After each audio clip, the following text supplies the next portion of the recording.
Drage Slovenke in Slovenci, doma v zamejstvu in po svetu, spoštovane državljanke in državljani, prebivalke in prebivalci. Leto, ki se poslavlja, je bilo leto težkih preizkušenj. Silna moč narave ni izbirala. Voda je odnašala vse, kar je stalo na poti, tudi človeško življenje. Ni pa odnesla človečnosti, dobrote in solidarnosti. Iz poplavljenih polj so zrasle s še mogočnejšimi in trdnejšimi vejami, ki so se dotaknile vsakega od nas.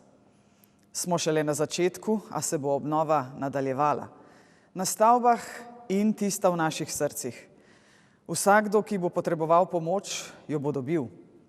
To imamo Slovenke in Slovenci v sebi. Nihče ne bo ostal pozabljen. Ko se oziram nazaj v leto, ki se poslavlja, zato čutim ponos in močno hvaležnost, da imamo drug drugega. Da smo zrela in povezana skupnost, ki se zaveda svoje moči, če drug drugemu podamo roko in si prisluhnemo. To velja tudi za države v mednarodni skupnosti, v katerih ima Slovenija svojo vlogo. Prihodnje leto bo minilo 20 let članstva v Evropski uniji in Zvezi NATO, z jutrišnjim dnem pa bo Slovenija za 2 leti sedla na svoj sedež v Varnostnem svetu Združenih narodov. Ta pomembna odgovornost, ki so nam jo z izvolitvijo zaupale države, bo tudi zrelostni preizkus naše zunanje politike in človeške vesti.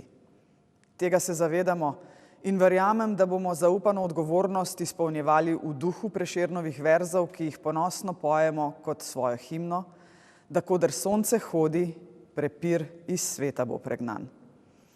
Zato vsem srčno želim, da bi bilo leto 2024 leto miru. Da bi veje človečnosti, dobrote in solidarnosti segle do nedolžnih trpečih v Gazi, žrtev izraelskega napada kot tudi talcev in žrtev Hamasa, do Ukrajine in do vseh krajev, kjer potekajo oboroženi spopadi.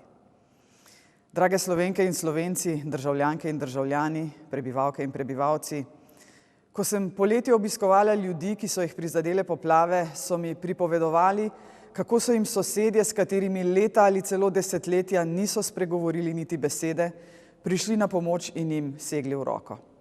Takšni prizori in pripovedi me spremljajo vse od takrat.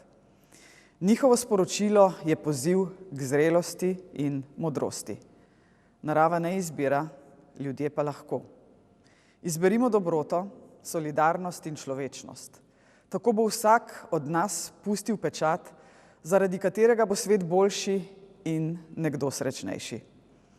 Srečno, prelepa, solidarna Slovenija.